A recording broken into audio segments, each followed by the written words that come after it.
In this video, we're taking a closer look at Call of Duty Black Ops 7 multiplayer gameplay. There's a lot to discuss. It all can't be in this video, but this is what we know so far, and I'm sure there will be some more information coming out within the next couple of days. If you want to stay up to date with all news as well as updates, feel free, drop a like on the vid, subscribe to the channel, turn on those post notifications, and let's get into it. And by the way, if you need help leveling up all your weapons but don't have enough time to play, SkyCoach has you covered. They offer services such as max leveling all of your weapons and even unlocking your camo challenges all the way up from gold, diamond, and even dark matter camo.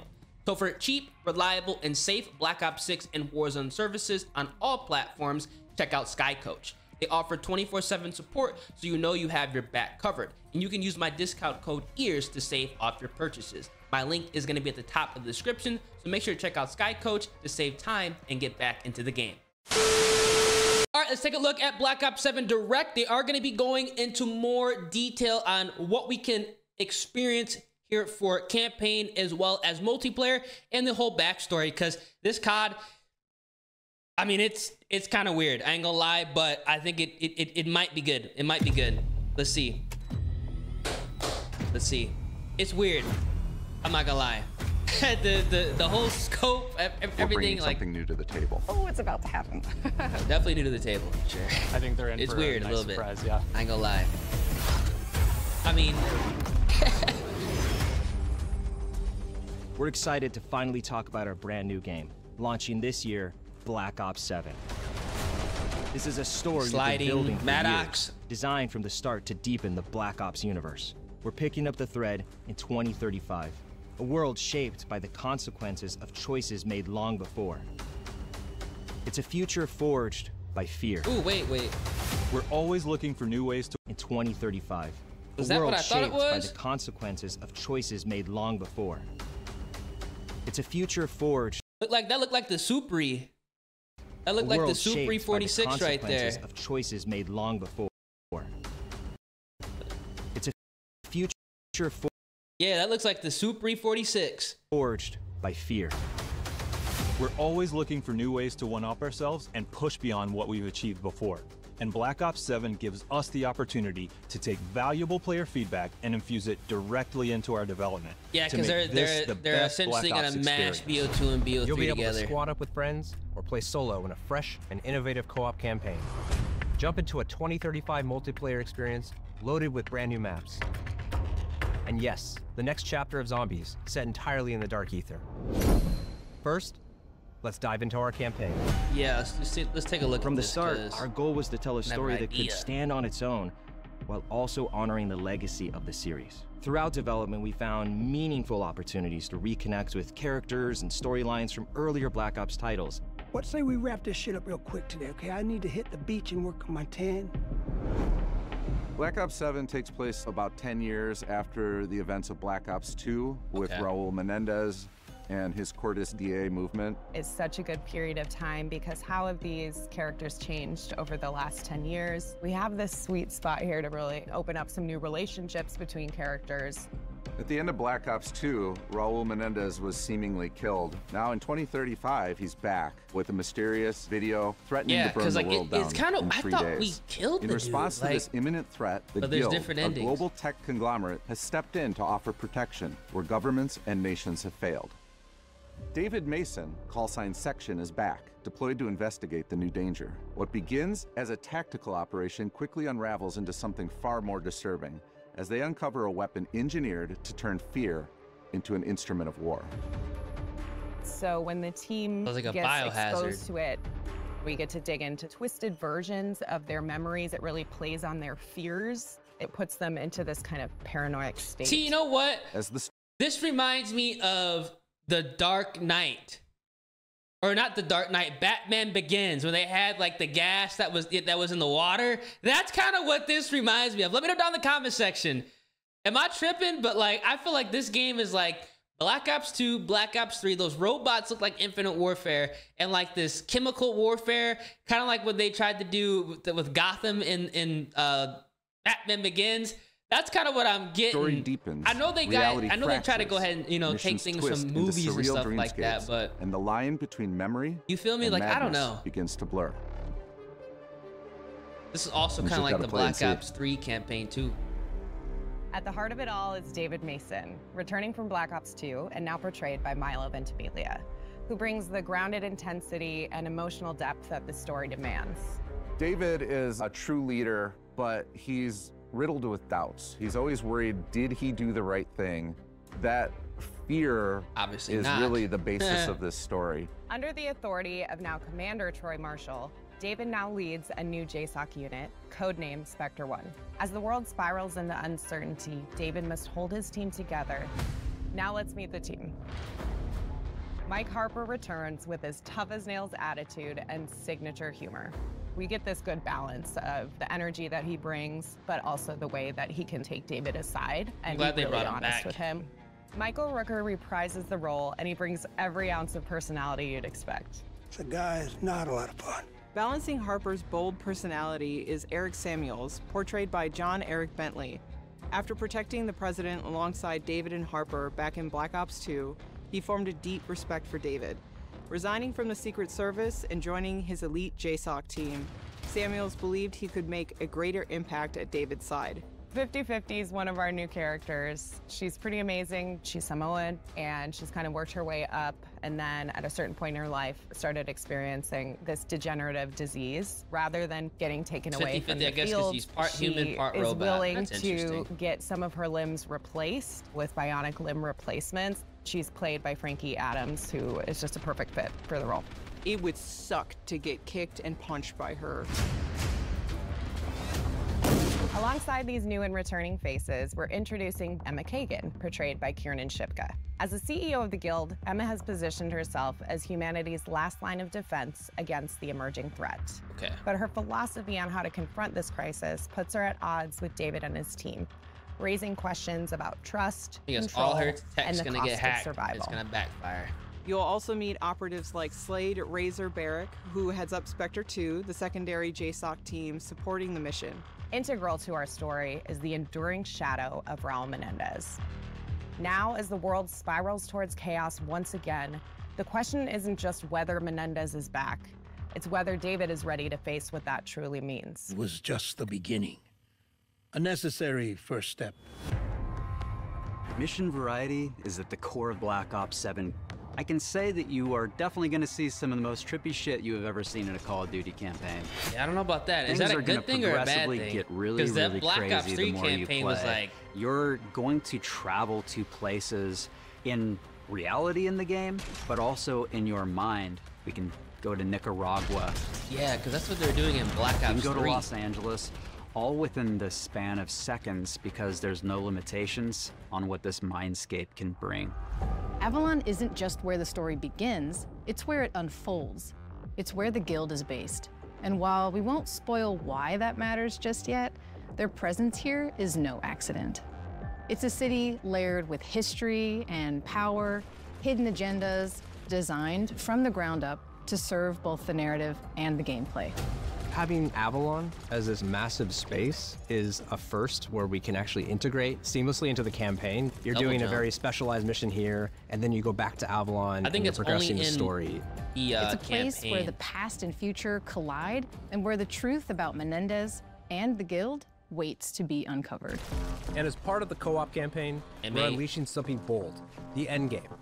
This isn't just a final mission, it's a proving ground, a culmination of everything you've learned through the campaign, then turned on its head. The endgame is a social experience where you and your squad will need to master abilities, survive overwhelming odds, adapt under pressure, and break the rules of what you thought a campaign could be.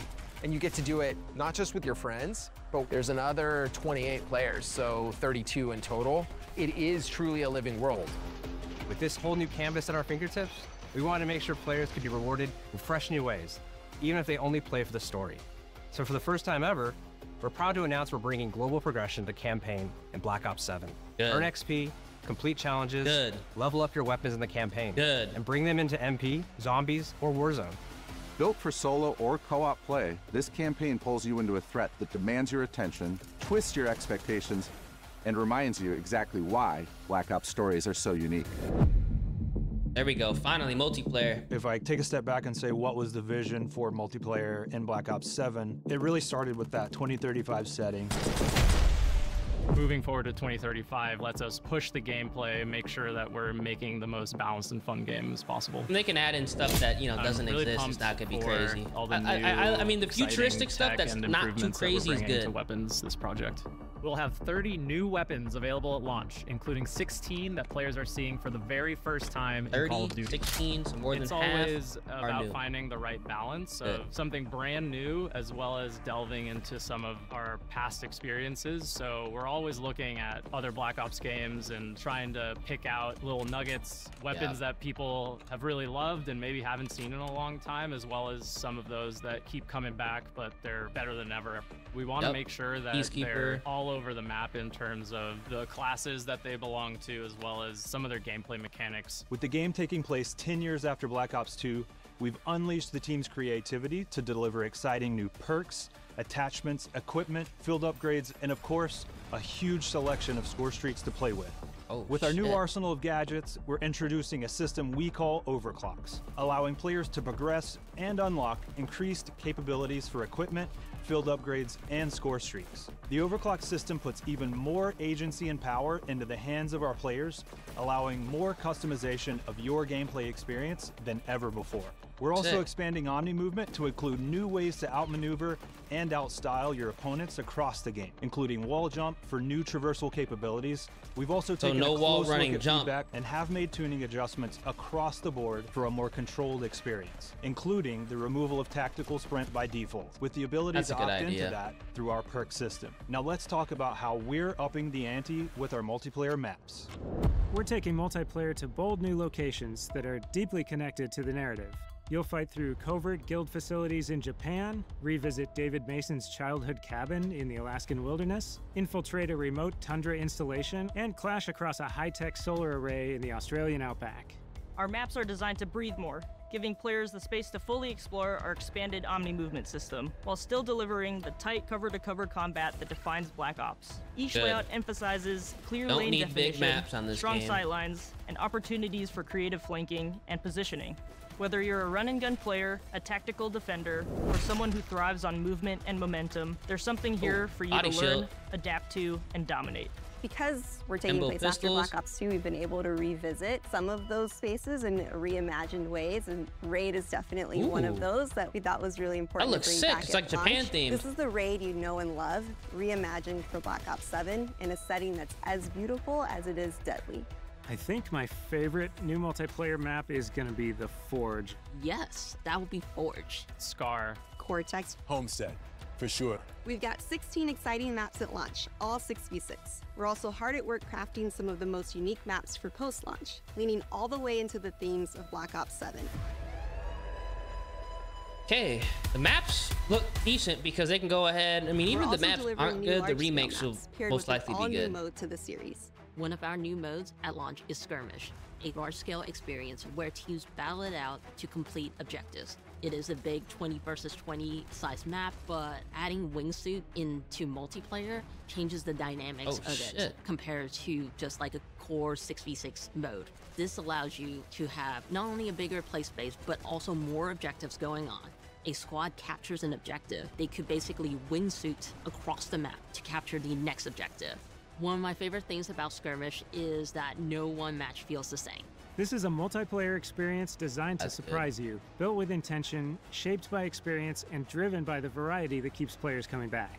Stay tuned later this year for more details at our full multiplayer reveal at Call of Duty Next. And of course, you'll be able to get hands-on in the open beta. Now, let's dive into all the new ways you'll be rewarded through our global systems. For the first time ever in a Call of Duty, we have a connected campaign. All the great XP progression challenge systems you know and love from multiplayer, zombies, and Warzone will be in co-op campaign. For the first time ever in Call of Duty, you're going to be able to share your weapon builds. You can send a build directly to a friend, so they don't have to create it themselves. We're also creating a build code. Look at that, it's a Declare class right there. So whenever you see a screenshot of another player's build out of the game, you can enter the code to copy the exact same build. As we've been building Black Ops 7, the second stage of Prestige has always been evolving into weapon prestige. That deep engagement with your favorite guns is going to be recognized and celebrated. Enter weapon prestige, unlock that unique prestige attachment that is different with every gun. Complete 2 weapon prestiges, and you're going to graduate into weapon prestige master with hundreds of levels to climb through. There are more ways to earn camos than ever in Black Ops 7. And looking ahead to our post-launch seasons, we're excited to bring weekly challenges to Black Ops 7. With unlockable gameplay rewards to earn, challenges for all modes, and multiple completion weapon camos to chase each and every season.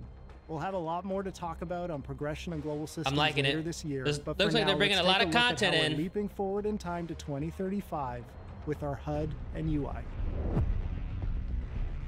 It's great because it's not so far in the future that it's sci-fi. It's still kind of grounded in the technology we have today. It's still believable, but it does kind of break free from the constraints. There's a lot of VR and AR headsets that have come on the market in the last few years, and so if you take a look at that and you imagine, okay, 10 years down the line, what's that going to look like? And what's that going to do for soldiers, and how does that translate back to a video game, and how can we give that kind of experience to our players? It's called Cerebral Link, and it's what connects all of our players. It can be a variety of things: audio, visual, handheld. It's this distributed network that goes through all the gear that the players will have. It feels like it's being pumped through, whether it's a message or the mini map or the ammo widget. It's got this consistent look and feel, and I think it more so than ever is going to feel like a cohesive and immersive experience for our players. Accessibility is important because it brings in new players, it strengthens our community, it helps us form new connections, form new bonds, new friendships. One of the main things that I focused on was the center dot that you see in first-person games is usually the go-to It has it in the center of the screen? For motion sickness. I started trying to figure out how we can build upon it and find other ways to reduce motion sickness for our players. We'll have more details about this and other new features as we get closer to launch. But you can obviously adjust it. We get the opportunity to mess with some cool future or high-tech technology that we're putting on full display throughout the entire game. To highlight just a few, we got next-level GPU particles and vector fields, volumetric fluid simulation, and dynamic surface deformation. But what does all that tech speak mean for you? Snow that gets trampled when you step in it, fog that parts and swirls when you run through it, and truly epic explosions. And a bunch of other stuff you'll just have to discover for yourself. We're pulling out all the stops with round-based zombies this year. After the events of Black Ops 6, our crew is now trapped in the dark ether. This is a whole new universe to explore in zombies, where the team's creativity can absolutely run wild. Our crew is essentially in prison here, and they'll need to fight to discover a way to escape this reality. As if that wasn't enough, they've just come face to face with an alternate incarnation of our original crew, Richtofen, Takio, Nikolai, and Dempsey, with no idea who they are or why they're here. We're delivering a truly massive round-based map at launch, packed with new features, as well as the return of survival maps for the first time since Black Ops 2. It's going to be one hell of a ride, and you won't have to wait long to see more. Our official Zombies reveal is only weeks away. Until then, we'll leave you with this.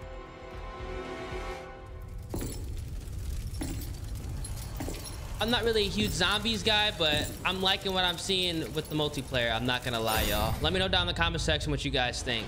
Is this a W or an L so far? To bring Black Ops 7 okay, we gotta play it first. Thank you for being part of this journey. We have so much more to show you, including new gameplay features, our MP and Zombies reveals, and more coming in the next weeks. In the meantime, mark your calendars for the worldwide multiplayer reveal at Call of Duty Next on September 30th. September 30th. We'll have live MP and Zombies gameplay with your favorite creators from around the world. And right after Next, you'll be able to play Black Ops 7 at home when our beta starts on all platforms on October 2nd. Nice. Thanks for watching, and we'll see you soon. Black Ops 7 arrives worldwide on November 14th. Okay. Beta is soon.